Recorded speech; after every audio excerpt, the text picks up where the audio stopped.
Hello मेरी प्यारी साथियों, हमारी पशु परिचर की पार्ट बी की नेक्स्ट क्लास होने वाली है। अगर आपने अभी तक उन क्लासों को नहीं देखा है तो कृपया उन क्लासों को ज़रूर देखिए। अगर आप चैनल पर पहली बार आए हैं तो कृपया चैनल को सब्सक्राइब जरूर करें। जो हम कल की क्लास में हमने देखा था कि पशुओं के दूध दहने की दो विधियाँ होती हैं। तो वे दो विधियाँ कौन कौन सी होती है? पहली जो विधि होती है वह होती है मशीनों द्वारा पशुओं का दूध निकालना। किसके द्वारा? मशीनों के द्वारा पशुओं का दूध निकाला। और जो सेकंड विधि है ना वह होती है पशु दूसरे दो की सेकंड विधि है वह हो जाती है हाथों द्वारा दूध को निकालना।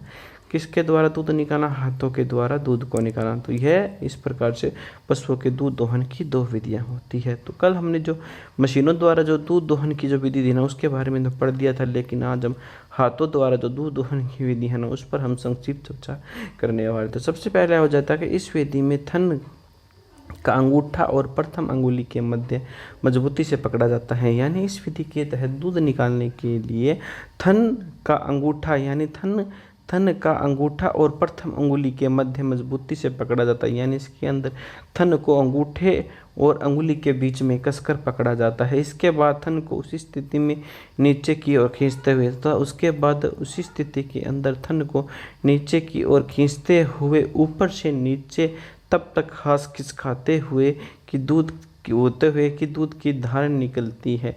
इस क्रिया को शीघ्रता से तब तक दोहराते हैं जब तक थन का संपूर्ण दूध न निकल जावे।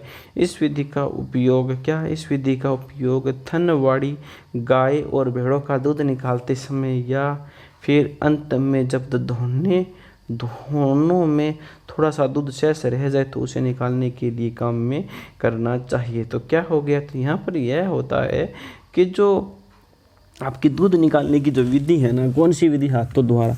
तो हाथों द्वारा जो दूध निकालने की विधि है ना, तो इस विधि के अंदर जो थन है ना, तो थन का अंगूठा और जो प्रथम अंगुली के मध्य मजबूती से पकड़ा जाता है।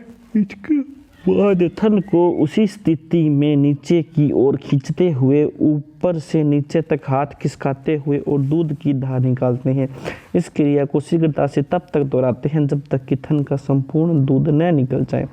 इस विधि का उपयोग छोटे थन वाली गाय एवं भेड़ों का दूध निकालते समय या अंत में जब थनों में से थोड़ा सा दूध शेष रह जाए उसे निकालने के लिए करना चाहिए। फिर हम इस विधि के दोष पर भी चर्चा करते हैं। इस विधि से दूध निकालने के कुछ एक दोष भी है। तो इसकी क्या दोष है?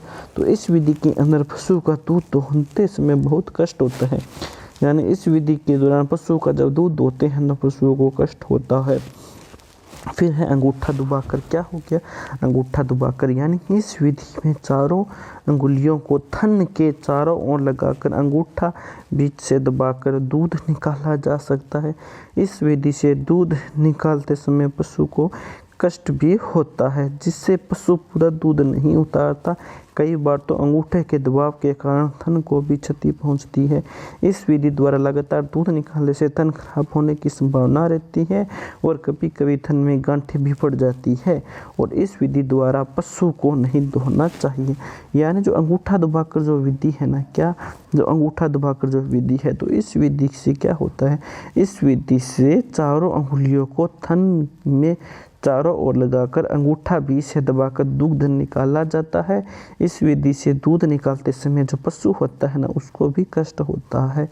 फिर है जिससे पशु पूरा दूध नहीं उतारता है और कई बार अंगूठे के दबाव के कारण थन को भी क्षति पहुंचती है। फिर इस विधि द्वारा लगातार दूध निकालने से थन खराब होने की संभावना रहती है और कभी कभी थन में गांठें भी पड़ जाती है। फिर इस विधि द्वारा पशुओं को नहीं दोहना चाहिए। तो आज की क्लास हमारी यहीं पर समाप्त होती है। जय हिंद, जय भारत।